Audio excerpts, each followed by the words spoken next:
lot of videos about kids who are not coming to school, being disrespectful, who don't want to learn. But I'm at a school now, Carlinville High School, where kids are thriving. And they're thriving because of the great relationships they have with teachers.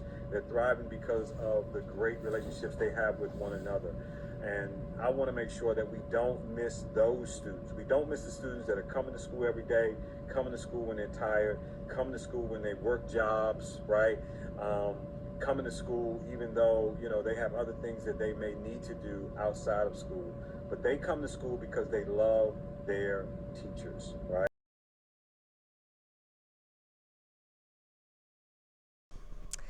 Hi, I'm Danielle, and this is. Coach Wise. Can you tell us about the track program? Yeah, so we're trying to just get more kids out this year, make the track program a little more organized and fun for the students here, and trying to just get the interest in track brought back to Carlinville. And what's your vision? The vision is to just create the program back to what it was, bring it back to how successful the track program used to be here at Carlinville. If you go down to the trophy case, track is probably the most successful sport that Carlinville's had. We're just trying to get back to that point. And the team? The team this year looks pretty good. We have several athletes that I think can do very, very well, all the way to the state level. So I'm pretty excited about this year. And the other coaches? The other coaches, we have a ton of track coaches this year. The big three are Coach Leah. She's helping out with shot and discus. Coach Tunde is helping out with all the sprinters, and Coach Garrison is here coaching pretty much everything. So.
getting a technical during the game? It really was very called for. The ref made a horrible call, and I was willing to put myself up there and really show my team. Get away! Get away! Shout out Patrick Dunn for getting this going. Student council, awesome job. Hopefully, get another guy like him doing it. Thank you, Mr. Bowman. Alrighty. Yeah. It was just pathetic. It was really, honestly, pathetic. The ref made a horrible call, and I was willing to put myself out there for my team, and that's what a good coach should do. And I'm glad that I did. Well, thank you, Pat. Thank you.